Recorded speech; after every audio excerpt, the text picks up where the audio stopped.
In this video, I'm going to be showing you how to make the pinch effect in Filmora 12. Now before I begin, I'd just like to say that this pinch effect doesn't work quite coherently with the PCC reframer. I don't know why, but I just recommend you that you don't use values of 100 below on the nulls. And if you don't know what nulls are, you can check out my tutorial on the top right corner. So just for that reason, I have keyframed my actual clip and not the nulls, as you can see over here. I have keyframed my actual clips. So let's begin. Now if I untick all of this, you can see that there's originally a black screen.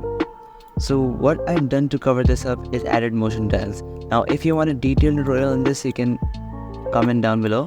But what I've basically done here is I have copy pasted the original clip beneath, and I added a TV wall effect with default settings and added crop effect as well with a left and right crop of 33.3. You can check out the values, and I've scaled it up so that it matches the border. As you can see here, it matches the border of the original clip, and then I vertically flipped it so it looks like a motion tile, and then I copy pasted this again, and here I have horizontally flipped it. And finally I removed the crop, so there's no crop over here on the last clip, and I have flipped both the horizontal and vertical axes. So this was it, and I hope you understood the motion tile section of this. So once I made the motion tile, I then made a screenshot of this, and once I untick all this, I get my screenshot. Now how do you make this follow all of these keyframes? Well, unfortunately you have to manually keyframe it. Now if you have any other suggestions, then please do comment, because I need suggestions right now. But what I've done is I have manually keyframed so that it follows the original clip's path. Okay, so this was our motion tile section. Now let's move on to our tilt shift. Now let me select tilt shift here. Tilt shift circle, I think works. Tilt shift circle. Now here, obviously my intensity at the beginning would be low, so I'm going to keyframe this over here. Don't forget to keyframe your values, and then I'm going to keyframe it again. My maximum value is going to be, I think,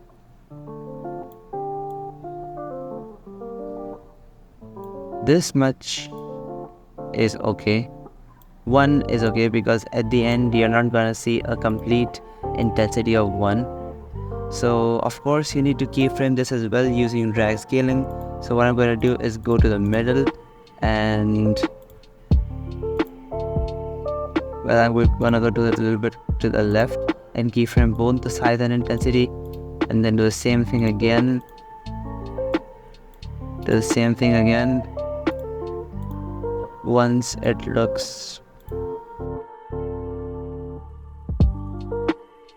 and then I'm gonna adjust this so that it goes from lower intensity to higher intensity, not from low to high to low. It will look weird.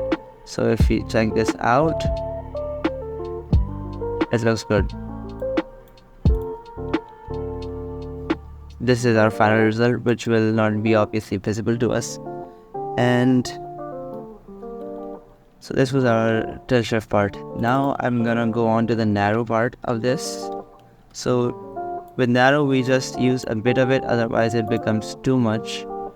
And I've seen people play around too much with narrow. So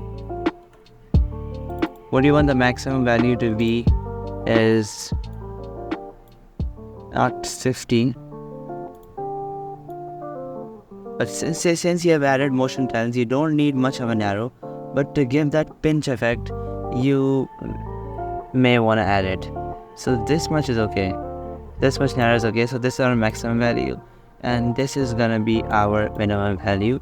Now I don't want this to be bouncy because I want the pinch to appear at the end. Hence I'm going to take extreme values from the left and drag them to the right,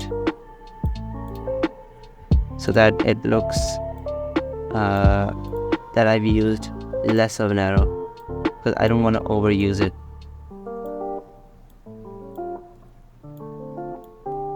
Alright, so it's pretty obvious that a few of black lines are being seen. So what I normally do for that is add bars and then we'd be okay. But if you don't want to add bars, then you can add square blur. Now, square blur comes in pretty handy and comes in clutch for most of my effects, to be honest. Now we're gonna apply the same drag scaling thing here, but we're gonna use our opacity as well. We're gonna keep opacity to 50 because 0 to 100 looks really off. It looks as if we're using the halo effect. So this is our minimum value, and our maximum should be opacity of 100 to 5. 5 would be good. So once again, I'm gonna leave one trim at the end because that's the last trim is not gonna be visible to us. Or maybe I'd like to keep the starting opacity at 80.